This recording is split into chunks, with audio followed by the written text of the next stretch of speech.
నమస్తే సార్. నమస్తే.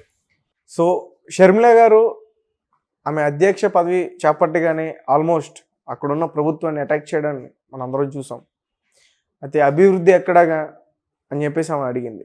And YSRCP party దానికి స్పందించి షర్మిల మొత్తం కూడా చంద్రబాబు నాయుడు గారు ఇచ్చిన స్క్రిప్ట్ ఫాలో అవుతుంది, ఆ స్క్రిప్ట్నే చదువుతుంది అని చెప్పేసి అంటున్నారు. సో దీన్ని ఎలా చూడొచ్చు అంటారు?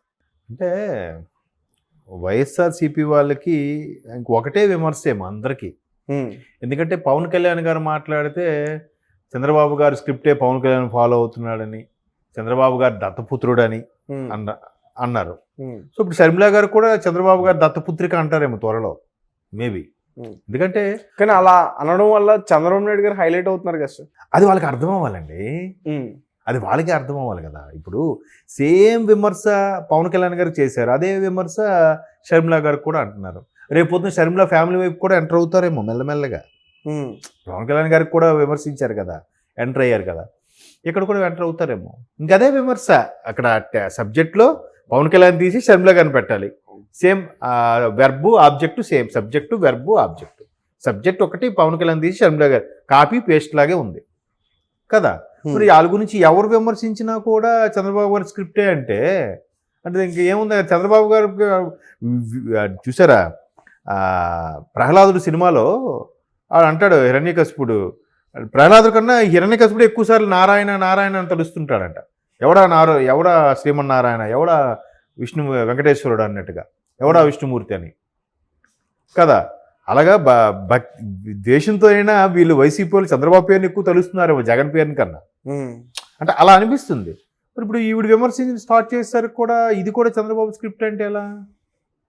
చంద్రబాబే కాంగ్రెస్లో చేరమని చెప్పారా? చంద్రబాబే అన్నయ్యతో గొడవపడి బయటకు వచ్చేసి తెలంగాణ రాష్ట్రం వెళ్ళిపోమని చెప్పారా?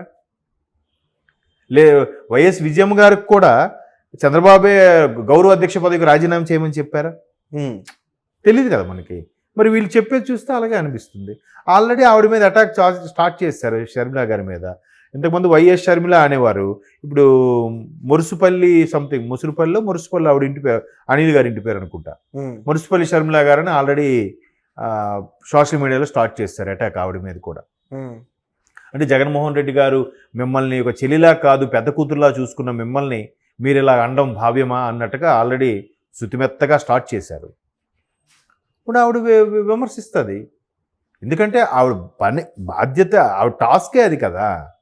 ఆవిడ కాంగ్రెస్ పార్టీ అధ్యక్షురాలు, పైగా చంద్రబాబుని పవన్ కళ్యాణ్ అప్పుడే విమర్శించదు. ఎందుకు విమర్శించదు? ప్రభుత్వం లేరు కదా. రాష్ట్రం ఈ పరిస్థితిలో ఉంది, లేదా రాష్ట్రం ఇంత బాగుపడింది, రాష్ట్రం బాగలేదు, రాష్ట్రం అభివృద్ధిలో ఉంది, అభివృద్ధిలో లేదు, ఏదైనా కాంట్రవర్సీ ఉన్నా కూడా ప్రభుత్వం మీద విమర్శించాలి. ఆ ప్రభుత్వం నడిపించేది ఎవరు? అన్నయ్య. ఆబ్వియస్లీ జగన్మోహన్ రెడ్డి గారినే కదా అనాలి. ప్రభుత్వంలో ఎవరైతే ఉన్నారో వాళ్ళని అనకుండా చంద్రబాబుని పవన్ కళ్యాణ్ అన్నారనుకోండి షర్మిల గారు, పిచ్చోళ్ళలా చూస్తారు.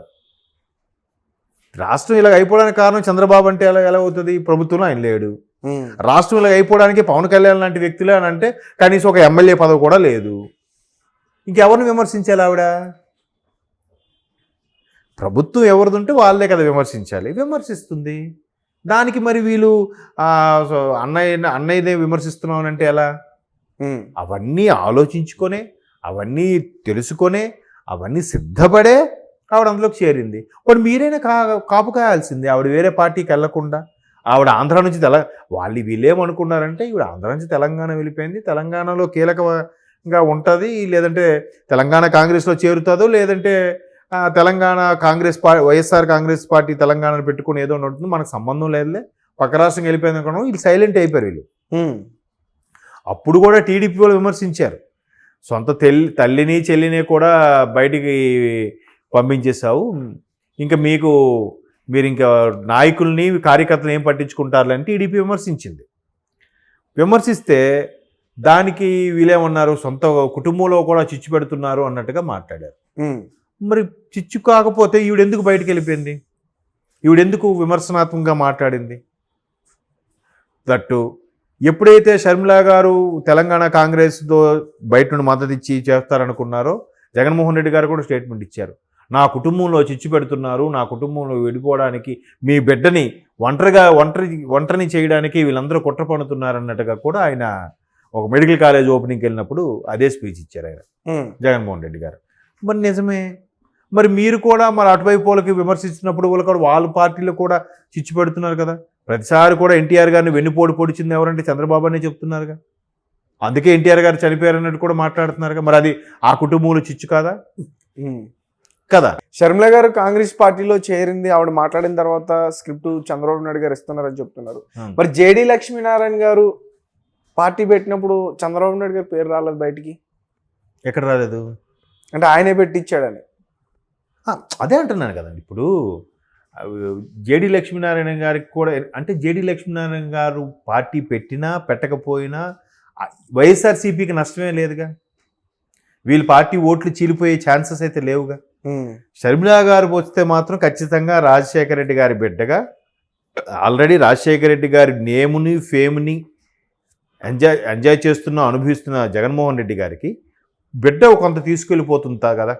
ఎంతో కొంత 1% తీసుకెళ్తుంది అనుకుందాం. 99% రాజశేఖర రెడ్డి గారి ఇమేజ్ జగన్మోహన్ రెడ్డి దగ్గరే ఉందనుకుందాం. 1% బిడ్డకి ఇస్తారుగా. చూసేవాళ్ళు కూడా అయ్యో పాపం బిడ్డ ఆడబిడ్డరా, సరేలే ఈమెకి కొద్దిగా ఛాన్స్ ఇద్దాం అనుకునే వాళ్ళు ఉంటారుగా. సో అప్పుడు నష్టం ఎవరికి? వైఎస్ఆర్సీపీ వాళ్ళకే. అందుకు వైఎస్ఆర్సీపీ వాళ్ళు మాట్లాడుతున్నారు. జేడీ గారి పార్టీ పెట్టినా మాట్లాడరు, లేదంటే ఇక్కడ నుంచి బీఆర్ఎస్ వాళ్ళు వచ్చి ఇక్కడ పార్టీ పెట్టినా మాట్లాడరు, బీజేపీ వాళ్ళు పెట్టినా మాట్లాడరు. షర్మిల వల్ల నష్టం కాబట్టి పార్టీకి ఇప్పటికే రోజుకు ఒకరు ఇద్దరు ఖాళీ అయిపోతున్నారు కాబట్టి, ఇంకాస్త ఖాళీ అయిపోతుంది భయంకో లేకపోతే అభద్రతా భావంతోనో షర్మిల గారి మీద అటాక్ స్టార్ట్ చేశారు. దానికి అధినేత జగన్మోహన్ రెడ్డి గారు కూడా గ్రీన్ సిగ్నల్ ఇచ్చారన్నట్టు కూడా నిన్న ఎక్కడో న్యూస్లో చూశాను. అలా చూడబట్టే కదా ఆల్రెడీ వైసీపీ కార్యకర్తలు ఆల్రెడీ షర్మిల మీద కౌంటర్ స్టార్ట్ చేశారు. ముసురుపల్లి ఆవిడ ఇంటి పేరు సరిగ్గా నాకు గుర్తు రావట్లేదు.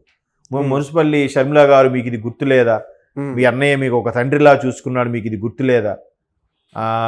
ఇక్కడ వీళ్ళకి ఇంత న్యాయం చేశారు, మీకు ఇవి కళ్ళు కనబడట్లం లేదా? రకరకాలుగా ఆల్రెడీ స్టార్ట్ చేశారు షర్మిల గారికి. వైఎస్ షర్మిల అని అనట్లే ఇప్పుడు. అంటే పోస్టులు కూడా ఒక ఎమ్మెల్యే కానీ లేకపోతే వైఎస్ఆర్సీపీ పార్టీకి సంబంధించిన అధికార ప్రతినిధులు కానీ వీళ్ళెవరు డైరెక్ట్గా అటాక్ చేయట్లే, సోషల్ మీడియాలో పోస్ట్ చేస్తున్నారు. అవును, డైరెక్ట్ చేస్తే ఇంకా అలా చినికి గాలివాన్ అవుతుందిగా. ఇప్పుడు షర్మిల గారు కూడా అదే చెప్తున్నారు, ప్రభుత్వం ఆయింది కాబట్టి తప్పదు. ఎవరొచ్చినా, ఎవరు పార్టీ పెట్టినా, జేడీ గారు పార్టీ పెట్టినా కూడా ముందు ప్రభుత్వం గురించే మాట్లాడాలి. ఎందుకు? నెక్స్ట్ మాకు గెలిపించండి, మేము ప్రభుత్వం స్థాపిస్తామని చెప్పాలి. కాబట్టి ప్రభుత్వంలో ఎవరున్నా, అక్కడ జగన్మోహన్ రెడ్డి గారున్నా, చంద్రబాబు నాయుడు గారున్నా విమర్శించాల్సిందే. ఆవిడ పని అది, ఆవిడ టాస్కే అది. ఓకే.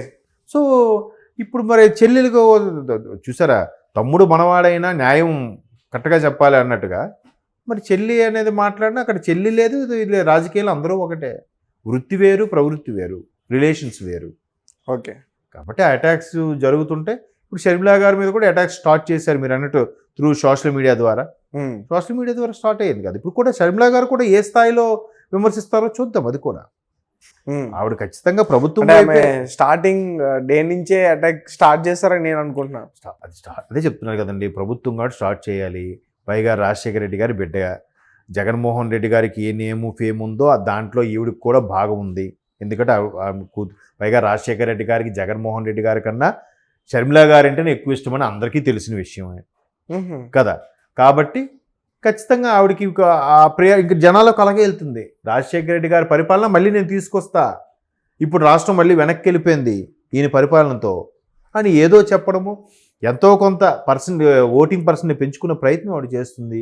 ఆవిడ భుజాల మీద పెద్ద బాధ్యత పెట్టారు. చాలామంది సీనియర్ నాయకులు ఉన్నప్పటికి కూడా ఆవిడకే ఇచ్చారు.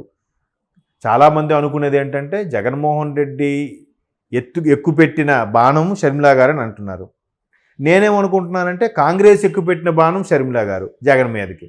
ఎందుకంటే అదే జగన్మోహన్ రెడ్డి కాంగ్రెస్తో విభేదించి బయటకు వచ్చారుగా, కాంగ్రెస్తో విభేదించి ఓదార్పు యాత్ర చేశారుగా, కాంగ్రెస్తో ఆ కేసులు అవన్నీ కూడా ఫైట్ చేసే కదా బయటకు వచ్చి మొత్తానికి బెయిల్ మీద వచ్చి ముఖ్యమంత్రి అయ్యారు కదా. సో వాళ్ళు అనుభవిస్తున్నది అంతా అసలు కాంగ్రెస్ పార్టీ వల్ల మీ నాన్న సీఎం అయ్యారా బాబు, నీకు కూడా ఇచ్చేవాళ్ళమేమో ఆగితే అనుకునే వాళ్ళ అభిప్రాయం. బట్ ఈయన బయటకు వచ్చేసి పాదయాత్ర చేశారు, ఓదార్పు యాత్ర చేశారు, మొత్తానికి సీఎం అయ్యారు. కాంగ్రెస్ వాళ్ళకి ఎలాగ ఉంటుంది, అరే మా పార్టీలోంచి పుట్టుకొచ్చిన వాడు వీడయ్యాడు, మా పార్టీకి ప్రతిష్ట లేకుండా పోయింది అని ఫీలింగ్ ఉంటుందా ఉండదా? Yes sir. సో కాంగ్రెస్ వాళ్ళు ఎక్కువ పెట్టిన బాణమే షర్మిల గారిని నేను అంటున్నాను. ఓకే. చూద్దాం ఎటువైపు దారి తీస్తుంది ఏంటని.